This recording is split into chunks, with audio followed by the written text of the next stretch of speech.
Bene data bakundwa b'umwami Yesu Kristo, mwese abakurikira izi nyigisho tubahaye ikaze mu biganiro bya Saveur Divine. Ibi biganiro mu bitegurirwa n'abavugabutumwa bwiza batandukanye, akaba ari umuhamagaro ugendera ku ijambo ry'Imana byanditse mu gitabo cy'ubutumwa bwiza uko bwanditswe na Matayo ibice 24 umurongo wa 14. Kandi ubutumwa bwiza bw'ubwami buzigishwa mu isi yose ngo bube ubuhamya bwo guhamiriza amahanga yose, nibwo imperuka izahera ko ize. Ibi biganiro mubikurikira ku channel ya YouTube yitwa Saveur Divine. Tubifurije kugubwa neza. Imana Data ari nayo So ibaha umugisha. Ndabasuhuje bene data bakundwa, amahoro y'Imana nabe muri mwe. Turashima Imana mu gitondo cy'uyu munsi. Ndavugana namwe ari ku itariki ya 27 z'ukwezi kwa 12 2022. Uyu mwaka mu gihe usigaje iminsi 4 ngo urangire, turashima Imana yabanye natwe, turashima Imana yaturengeye, ahazamuka yazamukanye natwe, ahamanuka imanukana natwe, mu mvura itubera ubwugamo. Turashima Imana yadushyigikiye mu minsi yose duherereje inyuma yacu y'uyu mwaka, tukaba dusigaje iminsi 4 gusa ngo uyu mwaka urangire. Turashima Imana yahize ibyaduhigaga, ikarwanya ibyaturwanyaga, ikatuburanira igatsinda. Izina ryayo nirihabwa icyubahiro. Inshuti yanjye wowe unyumva, umfashe guha Imana icyubahiro yadushyigikiye kandi ikabana natwe, ikabikunze kwa maso yacu abona uyu munsi. Imana niguha umugisha, urushaho gusobanukirwa icyatumye Imana igusigaza, maze iminsi kongereye ntugipfusha ubusa. Ndi Odette Kandama mu kiganiro Saveur Divine. Imana nibaha umugisha mu izina rya Yesu. Reka rero dusoma amagambo y'Imana turimo tuganiraho muri kino gihe cya Noheli. Ndabifuriza Noheli nziza kandi turashima Imana yaduhaye Yesu akaza akatuvukira. Yaravutse kugira ngo aducungure, ariko yarasanzwe ariho, kuko Bibiliya itubwira ko yahozeho kera. Mbere na mbere hariho Jambo. Uwo Jambo yahoranye n'Imana, niwe Kristo, kandi Jambo yari Imana. Mu biriho byose ngo nta na kimwe kitaremwe nawe. Izina rye niryubahwe. Rero yaje kutuvukira,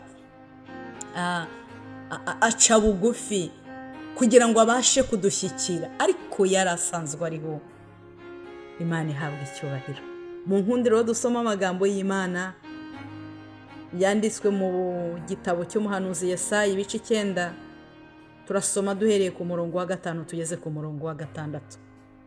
Handitswe ngo nuko umwana yatuvukiye, duhawe umwana w'umuhungu, ubutware buzaba ku bitugu bye. Azitwa igitangaza, umujyanama, Imana ikomeye, Data wa twese, uhoraho, umwami w'amahoro. Gutegeka kwe n'amahoro bizagwira ku ntebe ya Dawidi n'ubwami bwe, bitagira iherezo, kugira ngo bibukomeze, bibushyigikize guca imanza zitabera no gukiranuka, uhereye none ukageza iteka ryose. Ibyo ngibyo Uwiteka Nyiringabo azabisohoresha umwete we. Muri aya magambo Yesaya yahanuye, tubonyemo amazina agera kuri 5 yabihanuye kera bitari byabaho, ariko Imana yarabibonaga, yari bifite mu gitekerezo cyayo. Imana imaze kurema umuntu, yamuremye asa nayo, yaramukunze murema asa nayo, ariko Satani umwanzi w'ibyiza iramwanduza, imutura cyangwa imugusha mu cyaha, bituma Imana imurakarira, kuko icyaha ari cyo kidutandukanya n'Imana. Ariko turashima Imana yari yarateguye ubundi buryo, yari yarateguye plabe y'ukuntu izacungura umuntu. Satani arishima ngo ndamushoboye, ariko Imana yari ifite ubundi buryo, kuko yakunze abari mu isi cyane, niko ubutumwa bwiza butubwira, niko Yohana yabyanditse mu bice 3 umurongo wa 16. Aravuga ngo kuko Imana yakunze abari mu isi cyane byatumye itanga umwana wayo w'ikinege kugira ngo umwizera wese atarimbuka ahubwo ahabwe ubugingo buhoraho. Hanyuma Imana ibwira Satani ngo Satani we, nubwo ushutse uyu mugore ukamutura mu cyaha ukamwanduza kugira ngo ntandukanye nawe, ariko ubimenye urubyaro rwe ruzakumena umutwe. Haleluya.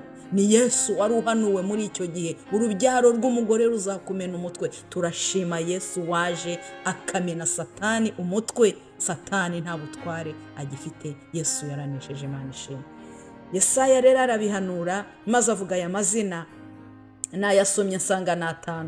Igitangaza, umujyanama, Imana ikomeye, data wa twese uhoraho, umwami w'amahoro. Unkundire ngewe mvuge kuri iri zina rya kabiri rivuga ngo azitwa umujyanama. Haleluya. Yesu Yesaya yarahanuye ngo azitwa umujyanama. Mariya ubwo marayika yamusangaga, uzabisoma mu butumwa bwiza bwanditswe na Luka igice cya 1 umurongo wa 30, wenda ugeze kwa 33, yaramubwiye ngo Mariya witinya, urahiriwe ku Mana, uzasaminda, uzabyara umuhungu, uzamwite Yesu. Azaba mukuru, azitwa umwana w'isumba byose, kandi umwami Imana izamuha intebe y'ubwami ya sekuruza Dawidi. Azima mu nzu ya Yakobo iteka ryose, ubwami bwe ntibuzashira. Turashima Yesu, ubwami bwe ntabwo buzashira. Ariko nje kukubwira ngo azitwa umujyanama. Mbese urashaka ko akubera umujyanama?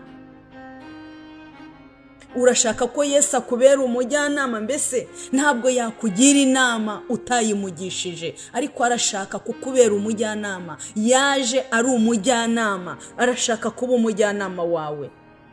Iyo usomye igitabo cya Zaburi bice 32 umurongo w'8, haravuga ngo nzakwigisha nkwereke inzira unyura, tega amatwi nzakugira inama, ijisho ryanjye rizakugumaho. Yesu arashaka kukugira inama, kandi yaravuze ngo ijisho rye rizakugumaho. Ni umujyanama mwiza. Yarasezeranye ngo numwemerera azakugira inama, akwereka inzira unyura. Nshuti yanjye, umwana w'umuntu yakugira inama ipfuye, umwana w'umuntu yakugira inama iyobya, ariko Yesu aravuze ngo nzakugira inama, ijisho ryanjye rizakugumaho, nzakwigisha nkwereke inzira unyura numwemerera. Yaje ari umujyanama. Yesaya arongera arandika mu bice 48 umurongo wa 17. Umva uko yanditse. Yaravuze ngo Uwiteka umucunguzi wawe, uwera wa Isirayeli, aravuga ati ni jyewe Uwiteka Imana yawe, ikwigisha ibikugirira umumaro, ikakujya imbere mu nzira ukwiriye kunyuramo. Nshuti yanjye, umwemerere Yesu akubera umujyanama. Ni kimwe mu byamuzanye, ni kimwe mu byatumye avuka. Yavutse kugira ngo agire ubwami buhoraho butazashira, butazahanguka. Ariko rero aranaza kugira ngo akubere umujyanama. Isi ya none ibuze ukuri, isi ya none ibuze amahoro. Abantu babuze uwabagira inama, baragenda bayobagurika batazi aho bajya. Ariko ijambo ry'Imana riratubwiye ngo nzakwigisha nkwereke inzira unyura, nzakugira inama, ijisho ryanjye ntabwo rizakuvaho. Niwe wenyine Uwiteka umenya ibikugirira umumaro. Niwe wenyine, nta wundi wabasha kukumenya no kugusobanukirwa. Azi ibikugirira umumaro. Umugirire icyizere, umureka kugira inama, kuko niwe uzi ibikugirira umumaro. Haleluya. Nashakaga kukubwira ngo iyo Yesu ari umujyanama wawe, nta biracitse, nta karabaye. Abari imbere yawe abitunganya naho utabona. Niba umwemereye akakubera umujyanama, nta biracitse, nta karabaye, nta bwoba. Abari imbere abitunganya, numugirira icyizere, n'ahatagaragara imbere abahari, n'iyo acecetse abakora. Umwemerere gusa kubera umujyanama. Iyo umwemereye nta biracitse. umva uko Mika yanditse mu bice 4:9 yaravuze ngo ni iki gituma uvuza induru? Mbese nta mwami ufite, cyangwa se umujyanama wawe yapfuye bituma ibise bigufata nk'umugore uri kunda? Imana nigufashe nigushyigikire. Yesu nakubera umujyanama, arabishaka, ariko birasaba kumwemerera. Yesu ntabwo ajya yitumiriza, oya, ahagaze ku rugi ngo arakomanga. Iyo umwemereye ugakingura, arinjira mugasangira. Iyo umwemereye ugakingura, arinjira mukabana. Numwemerera uyu munsi, arinjira kubera umujyanama. Yazanywe no kukugira inama.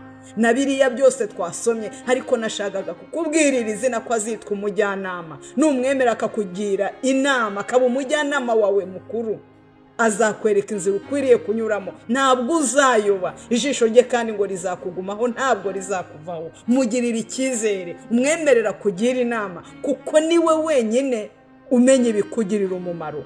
Numara kumwemerera, nta biracitse, nta bwoba, nta gutinya, nta guhinda umushyitsi, kuko umucunguzi wawe, umujyanama wawe ahari. Imana niguha umugisha. Komeza ugire Noheli nziza, wemerere Yesu akubera umujyanama. Ntabwo uzayoba, azakwereka inzira ukwiriye kunyuramo. Imana nibaha umugisha mu izina rya Yesu.